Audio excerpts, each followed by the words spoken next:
میں دعا کرتا ہوں کہ جب بھی آپ اللہ سے اپنے دکھوں اور پریشانیوں کے بارے میں بات کریں تو آپ کے دل کو سکون ملے۔ میری دعا ہے آپ کے مشکل وقت میں آپ کا ایمان اور بھی مضبوط ہو جائے۔ مجھے امید ہے کہ آپ کو مایوسی کے تاریک ترین گہرے سوراخ میں بھی سکون اور محبت ملے گی۔ مجھے امید ہے آپ کی مشکلات آپ کو سخت کرنے کے بجائے آپ کی اصلاح کریں گی، آپ کو نرم اور عاجز بنا دیں گی اور آپ کو مضبوط بنا دیں گی۔ میری دعا ہے کہ آپ کو ایسا ہم سفر ملے جو آپ سے محبت کرتا ہو، آپ کی پرواہ کرتا ہو۔ پہلی بات تو آپ کو یہ یاد رکھنی ہے کہ یقین کے بنا دعائیں ادھوری ہیں۔ دعا سب کچھ کر سکتی ہے۔ جو مانگ رہے ہو وہ تمہارے لیے ناممکن ہو سکتا ہے، لیکن جس سے مانگ رہے ہو وہ اعلیٰ کل شیء قدیر ہے، جو اس پورے نظام ہستی کو چلا رہا ہے، جس کے حکم سے سورج نکلتا اور ڈلتا ہے، جس کے حکم سے صبح شام میں اور شام رات میں بدل جاتی ہے، جو تمہیں آج تک سنبھالتا آیا ہے، وہ کیسے تمہاری دعائیں قبول نہ کرے گا؟ اللہ سے جب بھی مانگو جیسے بھی، وہ ضرور سنتا ہے۔ وہ تمہاری خاموشیوں کو بھی سنتا ہے۔ وہ تمہارے سینے میں چھپے ہر راز سے واقف ہے۔ بس تم کامل یقین سے مانگو، پھر دیکھنا تمہاری دعائیں خود ہی قبول ہوتی ہوئی نظر آئیں گی، خود ہی موزے ہوتے ہوئے نظر آئیں گے۔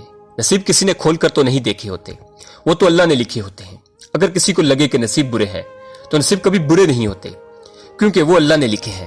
اللہ زندگی میں درد دیتا ہے تو اس کا مطلب یہ نہیں ہے کہ ہمارا نصیب درد بھرا ہے، بلکہ وہ تو اس لیے ہے کہ ہم اپنے اللہ سے دعائیں مانگ کر نصیب اپنے خواہش کے مطابق لکھوا لیں، اور اللہ یہ انہی کے ساتھ کرتا ہے جن سے وہ بے انتہا محبت کرتا ہے۔ سورۃ بقرہ کی آیت نمبر 45 میں اللہ فرماتے ہیں، اور صبر اور نماز سے مدد حاصل کرو۔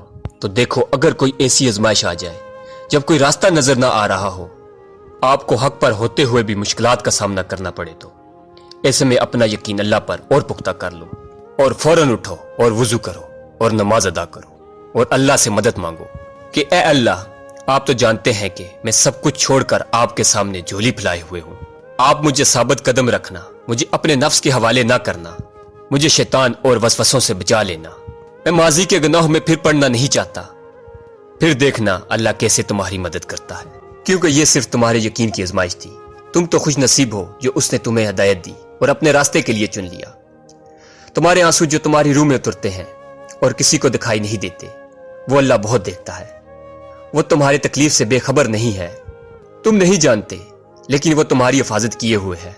ہر طوفان بربادی نہیں لے کر آتا، جیسے حضرت نوح کے لیے طوفان ہار نہیں جیت لے کر آیا تھا، ویسے ہی تمہاری آزمائش تمہاری جیت بن جائے گی۔ آغاز میں چوٹ ہے، لیکن اختتام میں شفا بن جائے گی۔ وہ تمہیں ایسے نوازے گا کہ جہاں نماز پر گرنے والے تمہارے آنسو اللہ جی کی رحمت پر حیران رہ جائیں گے۔ جتنا تم میں صبر ہوگا اتنا ہی تمہاری دعاؤں میں اثر ہوگا۔ رسول اللہ صلی اللہ علیہ وسلم نے فرمایا، بندے کی آزمائش اس کے دین کے مطابق ہوتی ہے۔ جو اپنے دین میں پختہ اور مضبوط ہو تو اس کی آزمائش بھی زیادہ ہوتی ہے، اگر اس کا ایمان کمزور ہو تو اس کی آزمائش بھی کم ہوتی ہے۔ بندے کے لیے آزمائشیں آتی رہتی ہیں، حتیٰ کہ وہ اس کو اس قدر پاک کر دیتی ہیں کہ وہ زمین پر چل پھر رہا ہوتا ہے، لیکن اس کے ذمہ کوئی گناہ نہیں ہوتا۔ بعض اوقات ہمیں اپنی زندگی میں صرف اندھیرا اور تکلیفیں ہی نظر آتی ہیں۔ ایک بے نام بے سکونی گھیرے رہتی ہے، آنکھیں نم رہتی ہیں، پر یاد رکھیں، آپ بھول چکے ہیں لیکن آپ کا رب نہیں بھولتا۔ آپ کچھ نہیں کر سکتے لیکن آپ کا رب سب کچھ کر سکتا ہے۔ ہر تکلیف رحمت کا مرہم لے کر آتی ہے، ہر اندھیرا روشنی لے کر آتا ہے، ہر مشکل آسانی لے کر آتی ہے۔ زندگی ایک جگہ رکی نہیں رہتی۔ آج کچھ نہیں ہے، کل سب کچھ ہوگا۔ صرف اپنے اللہ پر یقین رکھو۔ قرآن نماز وہ ہیں جن کو تھام کر آپ اپنی گھٹن زدہ زندگی میں تازہ ہوا پیدا کر سکتے ہیں، غم کو خوشی میں بدل سکتے ہیں۔ بس یہ ایک بات مضبوطی سے تھام لو کہ میرا اللہ ہر چیز پر قادر ہے۔